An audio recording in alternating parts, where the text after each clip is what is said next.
जी हाँ, चलिए आज हम देखते हैं तत्सम शब्द क्या होते हैं, तद्भव शब्द क्या होते हैं, विदेशी शब्द क्या है और देशज शब्द क्या है।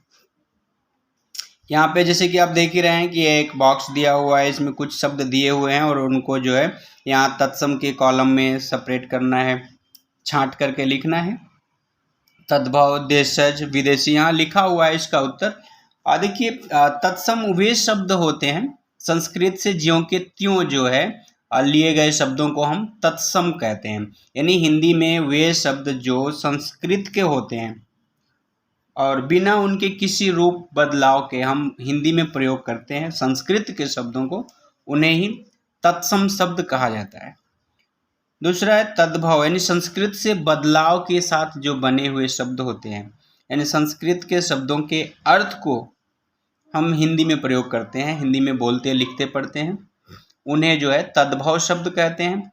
और विदेशी शब्द विदेशी भाषाओं से लिए गए शब्द जिनका प्रयोग हम हिंदी में करते हैं बोलने लिखने में। बहुत सारी कहानी और ऐसे ही है, कहीं भी हम बात बात में विदेशी शब्दों के प्रयोग भी कर लेते हैं। बिना पढ़े लिखे लोग भी कई सारे जो है ना हिंदी बात करते करते अंग्रेजी शब्दों के, उर्दू शब्दों के, अरबिक शब्दों का जो है प्रयोग कर लेते हैं, तो उन शब्दों को जो है विदेशी शब्द कहा जाता है।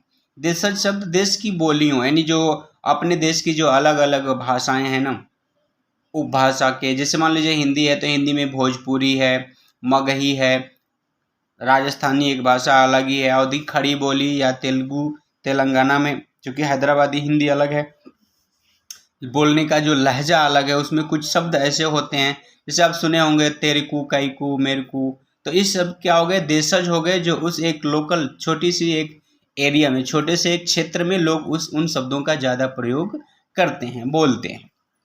तो एक बार देखिए, अगर आपने ये कार्य नहीं किए हों तो आप जरूर कर लीजिए। यहाँ एक बॉक्स में यहाँ पे दिया हुआ है दिन, बॉल, सज्जन, खिड़की, विकेट, आयु, बस्ता, बकरा, लड़का, मुद्रा, टक्कर, पत्थर, रन, खटपट, प्रशंसा, रात। तो इन शब्दों को आपको अलग करना है। तत्सम के ये शब्द हैं सज्जन, आयु, मुद्रा, प्रशंसा।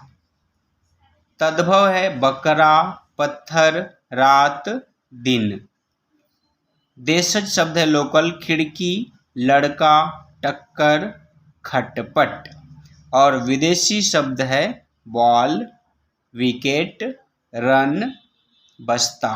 आपको अंदाजा लगा ही होगा कि ये शब्द कौन से पाठ में जो है आए हैं। अगर आप ये पढ़ रहे हैं ना 8वीं की वितान, तो 8वीं की वितान किताब का ये जो है पाठ 4 आप देख रहे हैं। यहाँ पे आप पेज नंबर जो है ना पृष्ठ संख्या 48 ठीक है। तो अगर आप नई एडिशन की किताब लिए हुए हैं और पृष्ठ संख्या 48 पर आपका है, आप देखिए और ये काम आप ज़रूर कर लीजिए, आपको सही सही समझ में आ जाएगा, सीख लेंगे आप। और चूँकि आप ये चित्रों को देख करके समझ जाएंगे, इसकी वीडियो है और नोट्स भी है। एक बात मैं और बता दूं, देखिए आप नोट्स लिख रहे हैं ना, तो मौखिक के ये सारे प्रश्नों के उत्तर लिखने हैं, लिखित के भी ये लिखने हैं, ठीक है, शॉर्ट आंसर, ये सारे आपको नोटबुक में लिखने हैं आपके। और उसके बाद आपको ये अर्थ ग्रहण संबंधी प्रश्न है, ये दीर्घ उत्तरीय प्रश्न है ना, ये पेज के सारे आपको करने हैं। दीर्घ उत्तरीय के देखिए प्रश्न संख्या 6 तक है और उसके बाद मोरल बेस कुछ प्रश्न है, देखिए इनका भी उत्तर आपको लिखना है, ये मूल्य परक वाले। ध्यान दीजिए, आपको लगता होगा कि दीर्घ उत्तरीय तक हम लिख के खत्म, ये बात नहीं है, ये मूल्य परक प्रश्नों के उत्तर आपको लिखने हैं। वैल्यू बेस्ड क्वेश्चन, ठीक है, वैल्यू बेस्ड क्वेश्चंस, समस्या समाधान, प्रॉब्लम सॉल्विंग, ठीक है। खेल और नैतिकता का मतलब होता है गुड मैनर, अच्छाइयाँ। तो खेल और अच्छाइयों का आपस में क्या संबंध है, ये सोच करके लिखिए गुड मैनर। तो देखिए नैतिकता के अंतर्गत आती है एक दूसरे का सम्मान करना, जिस खेल को हम खेल रहे हैं या जो लोग देख रहे हैं, अच्छे शब्दों का हमें प्रयोग करना होता है, मिलजुल के रहना होता है, देश का समाज का सम्मान करना होता है, राष्ट्रगान हो, राष्ट्रगीत हो, राष्ट्रीय संपत्ति प्रॉपर्टी हो गवर्नमेंट की, तो उनकी सुरक्षा करना, ये सारी नैतिकता में आती है, ठीक है। हमें किसी के साथ कोई लड़ाई झगड़ा नहीं। जैसे खेल में क्या है, हम एक दूसरे की मदद करना सीखते हैं, नियम कायदा कानून है उसका हम पालन करना सीखते हैं। तो ये सारी बातें हो गई नैतिकता। तो खेल और नैतिकता का अटूट संबंध है, ध्यान रखिएगा। अगर आप खेल रहे हैं और आपके अंदर नैतिकता नहीं है तो आप किसी टीम में नहीं रह सकते, आपको निकाल दिया जाएगा। क्योंकि नैतिकता यानी नियम पालन, डिसिप्लिन, अनुशासन का होना अति आवश्यक है, जो नैतिकता के गुण हैं।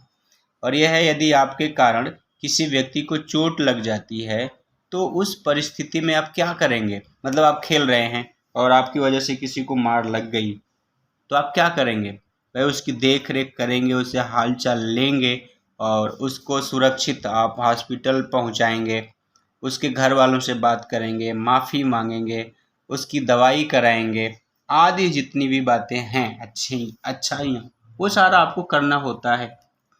खैर ध्यान दीजिए, आपको आईसीएससी बोर्ड का पूरा सिलेबस इस चैनल पर है, आप ज़रूर देखिए और उसका फ़ायदा उठाइए। आज के लिए इतना ही, धन्यवाद। जय हिंद, जय हिंदी। अब आपके अगर बड़े भाई बहन हैं ना आईसीएससी बोर्ड में, तो आप उनसे बताइए, उनकी मदद होगी। उनकी अगर किसी भी पार्ट में कोई डाउट है ना तो क्लियर हो जाएगा, समझ जाएंगे आप।